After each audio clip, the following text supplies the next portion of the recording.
Welcome to The Fight with Teddy Atlas. I'm Ken Rideout, joined as always by my partner, Teddy Atlas. Today's episode is going to be a quick one. We wanted to give our condolences on the passing of one of the greatest lightweights in the history of boxing, Pernell Whitaker. I know, Teddy, you have some thoughts on the subject, so I want to turn it over to you. Take it away. Yeah, I'm very careful about making comparisons in the different eras. And I'm very respectful of all eras, and maybe especially so of the golden age of boxing, when the sport was the biggest sport in the country, bigger than baseball.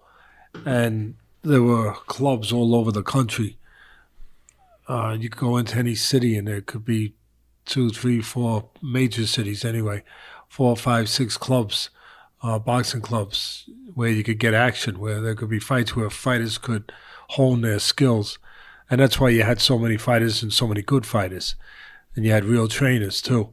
You had more desperate times. You had a lot of things. Things were different in a lot of crafts and a lot of areas in the world, in the country. No different in boxing. You had people that were climbing out of their difficult places through the sport. Sometimes baseball, but boxing was the sport. The immigrants coming to this country, all of them, it was their opportunity to get to that next place, to climb up, coming through boxing. So you had some of the greatest fighters from, you're talking about the 20s to 30s to 40s, 50s, where, again, you had this atmosphere, this environment. If you were a cropper, if you were a farmer, the soil was perfect to farm your crops, to plant your seeds. You know, there were nitrates in the soil, the sunshine, there was enough irrigation.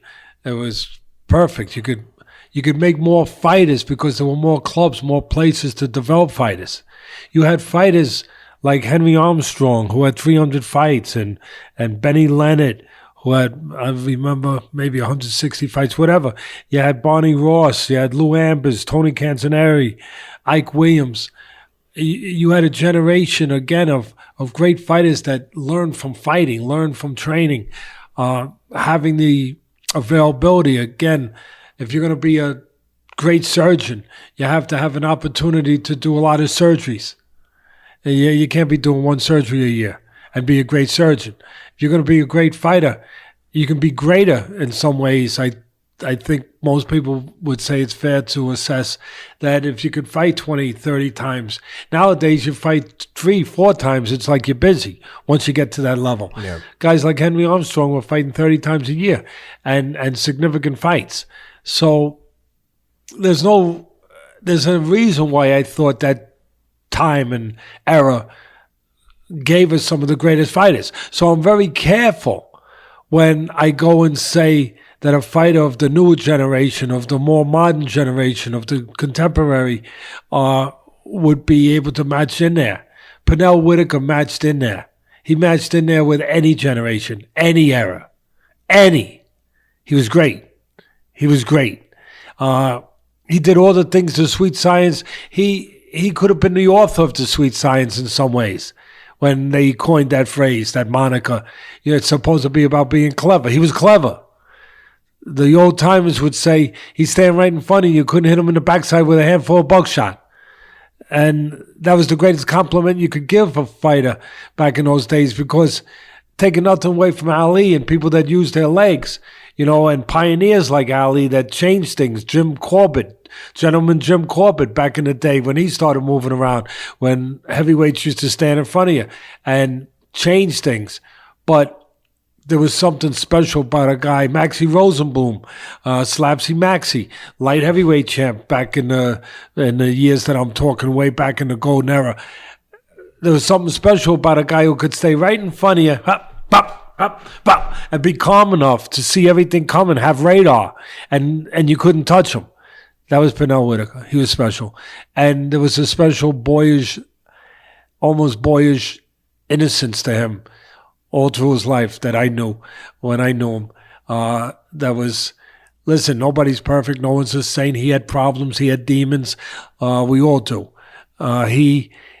There's no secret about that. But he was a good person. He was a great fighter, and still a decent person. He hurt himself. He hurt himself with some of these demons, but not in any kind of vicious way where he hurt other people. I really cared about him. He was a guy I got to know through the Duvas. The Duvas were the king back then, main events. They had all the best fighters. Pernell Whitaker was one of them. And when they started this pound for pound thing, Pernell Whitaker was the first guy that I can remember thinking about back in those days, because you didn't go back in the 30s and they really talk pound for pound, or the 40s. Now you talk about all-time greats. You talk about Sugar Ray Robinson, people like that, Henry Armstrong, Sam Langford for me, people like that. But you talk about when they were starting the pound for pound conversation, Pernell Whitaker was the first name that really came out of that conversation. He was that good. He was that special. Gold medalist in the Olympics. He had everything.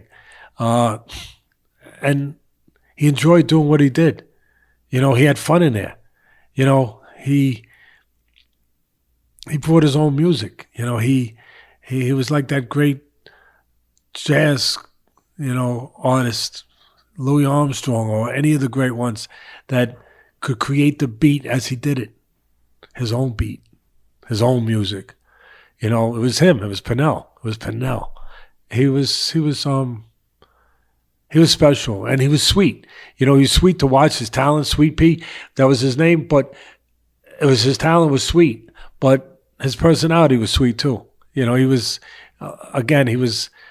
nobody's perfect. We all have our warts. We all have our problems, but he was a guy that his disposition, his temperament, personality, he was a sweet guy. He was Sweet Pea, and I'm gonna miss him. A lot of people are gonna miss him. One of the sad things for me, one of the worst things that I did professionally in my career, had to do. You do your job. I've been blessed in my career. 22 years calling fights at ESPN, and I appreciate all of it. Appreciate the fans letting me do it, But one thing that with all the great fights I got to call and all the great fighters I got to call and know and see and witness, the one that in some ways I wish I never did was I did Pernell Whitaker's last fight with a guy named Bajorquez. And not knocking Bajorquez, it was out of Pernell's weight class by that time. I think it was at junior middleweight, or I think it was past welterweight. I think it was junior middleweight at that time. Am I correct about that? Yeah. And it was on ESPN, and Pernell had been off for a couple of years. It was at the end of his career. It turned out to be his last fight. And it's the only time that he didn't go the distance. I remember you saying to me earlier today, he only got stopped once. I'll correct you. He didn't get stopped. He didn't go. You're right. You're technically right, Ken. It's going to show up on the records, but nobody stopped Pernell. Nobody could hit him to stop him. At that point, he shouldn't have been in the ring. At that point, he was, it was a shell of himself, or less. And like I said, it was one of the sad points in my professional career that I had to call that fight. I was sad that I had to be saying the things I was saying and trying to explain them, that this isn't really Pernell. Yeah. This is an imposter. It's always sad to see, especially in boxing, when a fighter's skills start to diminish and he takes one or two fights too many. We've seen it happen with a few guys. Roy Jones. It's. Oh, very much. And it doesn't get better. But he didn't get stopped. And I'm not no one has to make excuses for great ones, but I believe his shoulder came out of socket. I believe he separated his shoulder or dislocated his shoulder, something where he couldn't continue. So to me, Pernell was never stopped. But it's worth noting that the last two fights he had were spread out over 4 years. So he stopped really fighting in like 1997. He had his second loss of his career against Oscar De La Hoya. He lost a unanimous decision, and then he had another. And even at that evaporated version of Pernell at that point with De La Hoya. I'm so glad you brought that up, Ken. I thought he could have won that fight, and it was he was a shadow of himself. And De La Hoya was 23-0 at the time. Yeah, he was at his prime. And Pernell wasn't in the best of shape. I mean, at that time, he was taking fights sometimes not in the best, real top shape that he normally would have been, and he was past himself. And I still thought he could have won that fight. I mean, that's how close that fight was. And I might have thought, if my memory serves me right, I might have thought he won it. And maybe it was prejudiced a little bit. Maybe. It's possible, because I love Pernell. And but it was a real close fight. Even at that point in his career, he's fighting the best fighter in boxing, De La Hoya, arguably. And he's, it could go either way. And that was in 97. His first pro fight was in 84. And as you and I were looking through his record, I was looking through, I said, he had his first loss relatively early, 16th fight.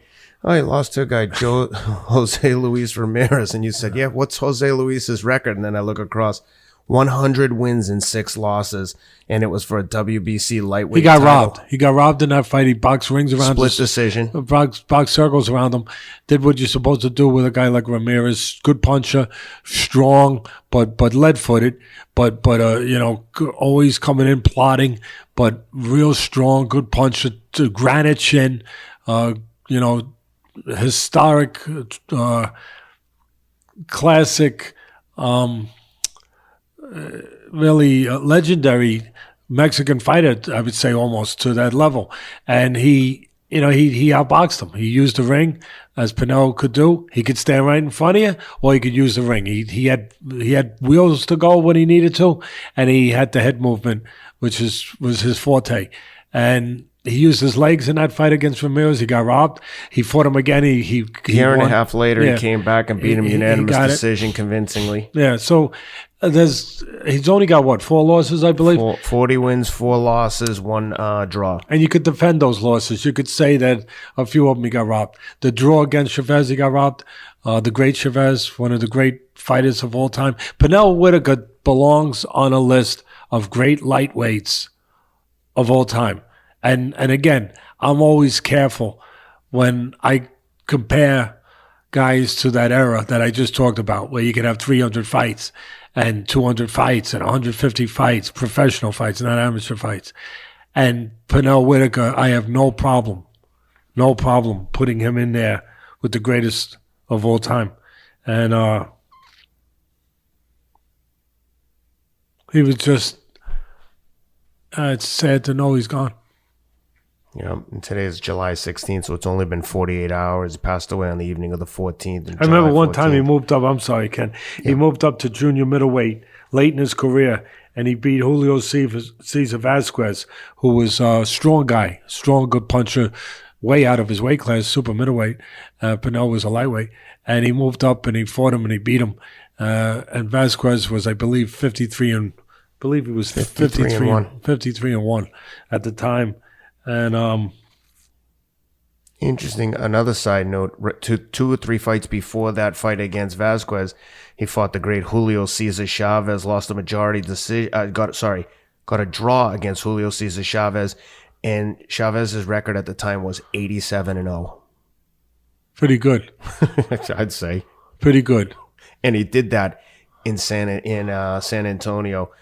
Alamo Dome in San Antonio, so you can imagine that was a pro Chavez crowd with the Mexicans down there in Texas, and so to get that to get a draw was a damn good showing against a tough Mexican fighter.